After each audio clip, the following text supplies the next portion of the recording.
Have you ever tried explaining the 1960s to a teenager today? You start talking about life before the internet and they look at you like you've got two heads and a tail. Some things disappear so quietly you don't even notice the gap until decades later when you realise the world has gone completely cactus. We're not talking about the big history book stuff here. We're talking about the daily grind, the habits that made an Aussie childhood what it was. If you were kicking around Australia in the 60s, you lived in a version of reality that's now officially extinct. It wasn't updated or modernised, it was chucked in the bin. From smoking in doctors' surgeries to losing your kneecaps on a gravel footpath without a lawyer in sight, here are 13 everyday things we did in the 60s that are gone for good. Think about the street you grew up on, back when you actually knew your neighbours instead of just avoiding eye contact while taking the bins out. You didn't just know the folks next door, you knew every man, woman and dog on the block.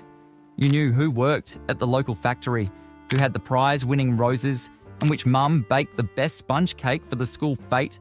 If a kid stacked their bike and skinned their knee, the nearest adult would patch them up with a bit of Dettol and a stop crying or I'll give you something to cry about. Fences were waist high, gates were never locked, and the front porch sticky beak was our version of Facebook. We live on top of each other now, yet we wouldn't know our neighbour if we tripped over them in the driveway. Consider the magic of the Saturday night drive-in back when the family car was basically a mobile lounge room. You'd pile the whole mob into the E.H. Holden or the Falcon, grab the pillows and head for the giant screen on the edge of town. You'd clip that rattly tin speaker onto the window and spend 20 minutes trying to get the sound to work without it sounding like a Dalek underwater.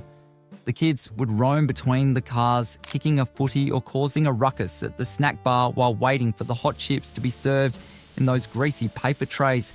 By the second feature, half the Rugrats was zonked out across the back seat. Now, we watch movies on a 5-inch screen while sitting on the dunny. The convenience is all right, but the soul of the shared ritual is stone cold dead. Take a squiz at the old school corner store, the social HQ of the suburb. Behind the counter stood glass jars packed with loose biscuits and cobbers or red skins that'd pull your fillings out. You'd point, the shopkeeper would scoop, and everything went into a small brown paper bag weighed on those heavy metal scales. Flour and sugar weren't pre-packaged in plastic, they were measured out right in front of you. The person serving you knew your surname, your footy team, and probably that you'd been wagging school. Buying a loaf of bread meant having a yarn. Now we scan our own groceries at a self-checkout that yells at us for an unexpected item in the bagging area. It's efficient, sure, but it's about as personal as a tax audit.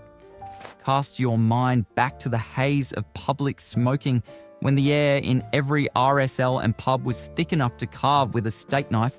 Cigarette vending machines were bolted to every wall. Coins in, lever pulled, and you were away. No identity checks, no plain packaging with photos of diseased lungs, just pure, unadulterated smoke. Teachers smoked in the staff room, doctors smoked while telling you to eat more veg, and parents smoked in the car with the windows up and the kids in the back.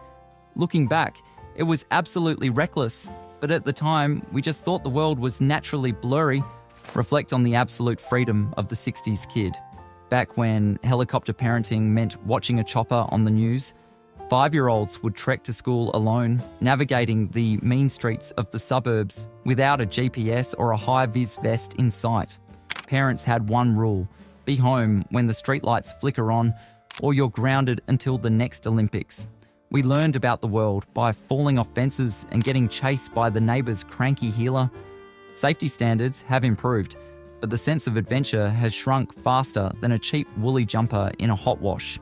Appreciate how much effort it took to get your hands on some cash back when banks actually had hours. If you needed a few quid for the weekend, you had to stand in a queue before 3 p.m. on a Friday.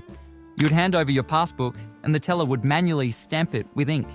If you forgot to go to the bank, you were flat out like a lizard drinking, trying to borrow a tenner from your brother. There were no ATMs humming on every corner and no tapping your phone at midnight. Spending money was a deliberate act because getting it was a bloody mission. Think about the patience required to take a photo back when you only had 24 shots on a roll of film and every click cost a fortune. You'd take the photos, finish the roll, and drop it off at the chemist. Then you'd wait a week, praying to the gods of photography that you didn't have your thumb over the lens or that Dad didn't have red eye like a demon. When the envelope finally arrived, you'd open it with bated breath. The good ones went into a sticky album, the bad ones were hidden forever.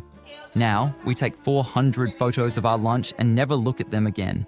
Savour the memory of the one and only family telly, the glowing altar in the lounge room.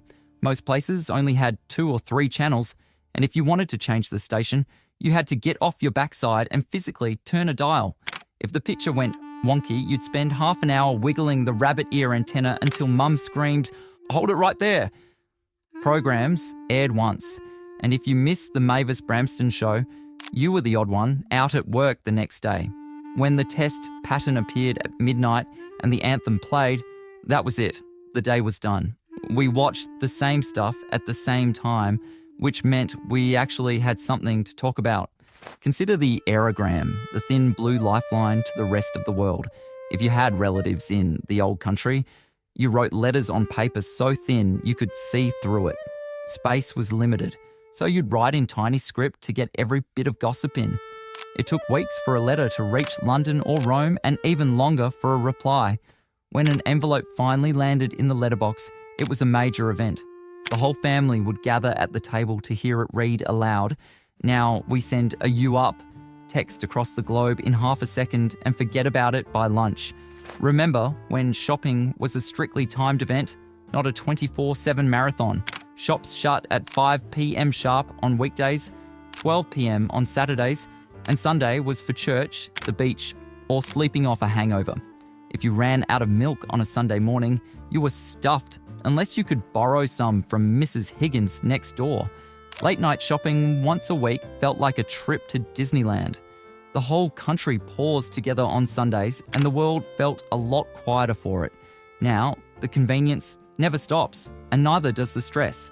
Recall the heavy-duty rotary phone, the beast that lived on the hallway wall.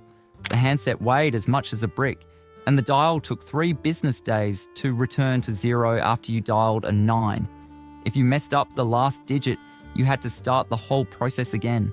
Long-distance calls were trunk calls and cost a mint, so you only made them for births, deaths, or marriages. Conversations were public. If you were trying to talk to a girl, your dad would be standing 2 feet away, cleaning his pipe and listening to every word. Spare a thought for the milkman, the unsung hero of the pre-dawn hours. You'd wake up to the sound of glass bottles clinking in the crate as he did his rounds. Silver foil tops for regular, gold for the fancy stuff. If you weren't quick, the magpies would peck through the foil and steal the cream off the top. The milkman knew your name, your dog's name, and exactly how many pints you needed. As the big supermarkets took over, the Milko faded away, replaced by plastic cartons that taste like, well, plastic. And finally, the rigid discipline of the school assembly, where authority was never questioned and the cane was a very real threat. Every morning, we'd line up in neat rows like little soldiers, sing the anthem, and listen to the principal drone on about character. If you played up, you copped a ruler across the knuckles or a 6 of the best in the office. It was harsh, it was rigid, and it'd probably cause a national inquiry today, but it certainly taught you how to stand still. The 1960s in Australia weren't perfect. They were slower, less convenient, and sometimes a bit rough as guts.